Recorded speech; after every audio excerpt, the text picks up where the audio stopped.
यदि आप उसको नहीं ढोने दीजिएगा तो वह चिल्लाने लगेगा। इससे साबित होता है आपका बच्चा आप बुजुर्गों का नकल करता है। कौन नकल करता है? आपका जनरेशन, आपकी पीढ़ी, आपके द्वारा जो लगाया गया बेटा और बेटी रूपी पौधा है वह आपके द्वारा सींचा गया है, आपके द्वारा संस्कार दिया गया है और आपके द्वारा किए हुए कर्मों का नकल करता है। इसलिए जिस घर में माता पिता का आचरण गलत हो, उसका व्यवहार गलत हो, उसका खाद्य पदार्थ तमोगुणी हो, उसका रहना बैठना उठना बैठना सोने की क्रिया जो भी क्रियाकर्म उसका यदि दूषित होता है या उसी का बच्चा नकल करता है। इसलिए घर का खंभा यदि कमजोर होता है तो वह घर कभी भी गिर सकता है। इसलिए माता पिता का आचरण, गुरु का आचरण पवित्र पावन होना चाहिए। बच्चा भी रुको, अभी बात में करना है लड़का, रुको अभी बंद करो। बोलो सदगुरुदेव की जय। इसलिए हम लोग पहले अपने आचरण की ओर देखें, अपने कर्म की ओर निहारें, अपने व्यवहार की ओर निहारें, अपनी रहनी और वृत्ति को देखें। दुनिया को अवगुण को कभी भी देखने का प्रयास मत कीजिए।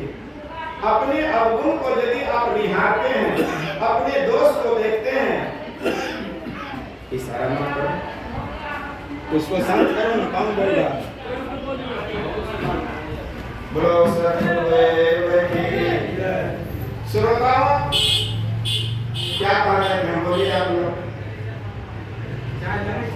नेटवर्क क्षेत्र से बाहर रहिएगा, रिचार्ज नहीं होंगे।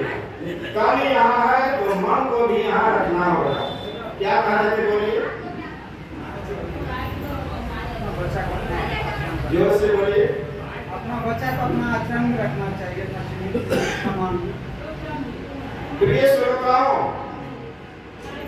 इसलिए घर का खंभा मजबूत हो। और घर का खंभा कौन है? माता पिता, चाचा चाची, बाबा दादी। ये घर का क्या है? खंभा है। घर का खंभा कमजोर हो तो घर कभी भी गिर सकता है।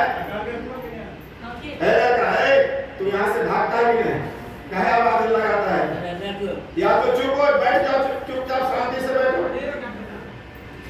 नवयुवक है, लोगों को क्या पता कि सत्संग क्या होता है। बैठ जाओ, लक्ष्य से बैठो, वहाँ खड़े मत रहो, बैठो। अच्छा नहीं लगता खड़े हुए बैठो। प्रिय श्रोताओं, बैठो, वहाँ अच्छा नहीं लगता खड़ा होना, बैठो।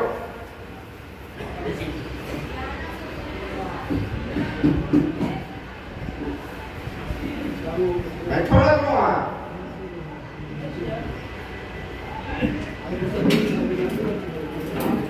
श्रोताओं, आप देखते होंगे समाज में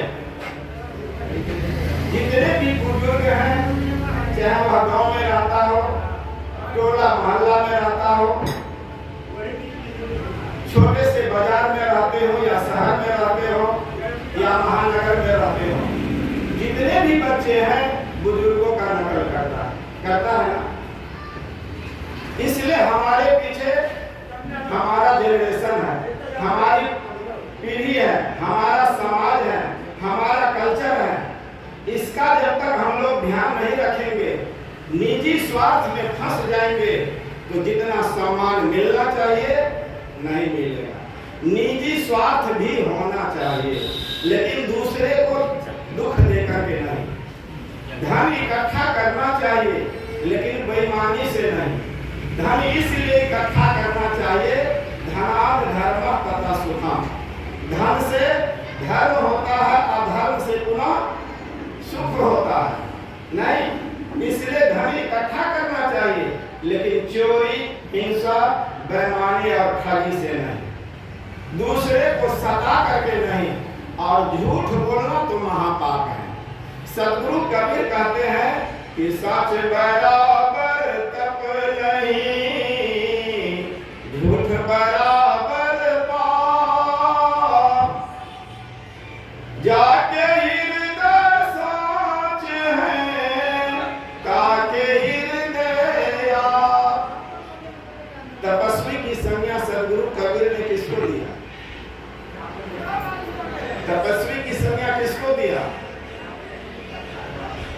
जो सत्य बोलता है, जिसका कर्म सत्य है,